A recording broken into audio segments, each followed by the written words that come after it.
बहन मैं राखी बंधवाने आ गया। भैया की आवाज। अरे भैया आप कब आए? मैं तो अभी आया हूँ, लेकिन वो बहन के चिल्लाने की आवाज आ रही थी। अरे नहीं भैया, भाभी की आवाज कैसे आएगी? और वो तो अभी अभी ऑफिस के लिए निकल गई। जॉब के लिए निकल गई? पर मेरी तो उससे अभी बात हुई थी, उसने बोला मैं घर पर हूँ। 1 मिनट, मैं उससे अभी कॉल करता हूँ। अरे भैया वो ना भाभी अपना फोन घर पर ही छोड़ गई है। वो ना ऑफिस में थोड़ा काम था तो इसलिए उनका फोन जल्दबाजी में घर पर रह गया। अब भैया आप तो जानते ही हो, जब से भैया की डेथ हुई है उसके बाद से भाभी हैं जो घर का खर्चा चलाती हैं। हाँ, पर आज तो रक्षाबंधन था ना, तो उसे घर पे रुकना चाहिए था। पता नहीं अब मुझे कब फौज से छुट्टी मिलेगी और कब मैं उससे मिल पाऊंगा। अरे क्या कर सकते हैं भैया, भाभी की भी मजबूरी थी। कोई नहीं, जब वो घर पे आएंगे ना तो मैं उनको बोल दूंगा आपको कॉल कर ले। अच्छा ठीक है, मैं चलता हूँ।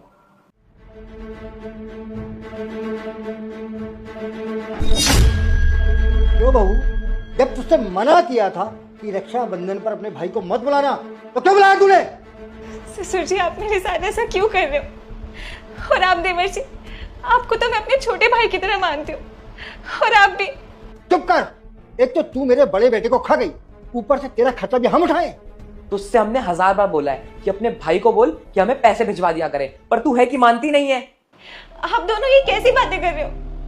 उनकी कार एक्सीडेंट में मौत हुई थी, हादसा था वो एक। तो आप दोनों उस सब के लिए मुझे दोषी कैसे ठहरा सकते हो? और मैं कमा तो रही हूँ, घर चला तो रही हूँ अच्छे से। इतना सब करने के बाद भी आप दोनों मुझे बोल रहे हो कि मैं अपने भाई से पैसे मांगू, उसे परेशान करूं। और देवर जी, मैं आपकी पढ़ाई का पूरा खर्चा उठा रही हूँ घर चलाने के साथ ही, ताकि आप अपनी जिंदगी में कुछ कर पाओ, कुछ बन पाओ। लेकिन आप दोनों मेरे साथ ये सब कर रहे हो। अरे तू इसकी चिकनी चुपड़ी बातों मत आ।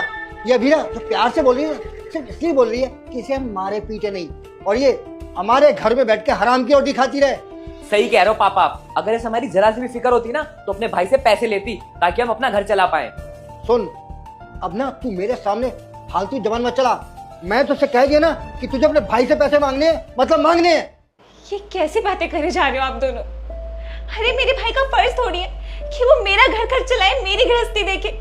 उसकी खुद की भी इतनी सारी जिम्मेदारी है। अब एक छोटी बहन और बाकी है जिसकी शादी करानी है, तो मैं उससे कैसे इतने सारे पैसे मांग लूं? और ऊपर से आप दोनों के कहने पे मैंने पिछले ही हफ्ते उससे 1 लाख रुपए मांगे थे। उसने बिना कुछ सोचे समझे आप लोगों को दे दिए, मुझसे कुछ पूछा भी नहीं कि बहन किस लिए जरूरत है। उसके बावजूद भी आप दोनों। आज मंगलवार है, जो भक्त मुझे लाइक और सब्सक्राइब करेगा उसको कभी दुख नहीं आने दूंगा, और कमेंट में जय बालाजी लिखेगा, उसका घर धन दौलत से भर दूंगा।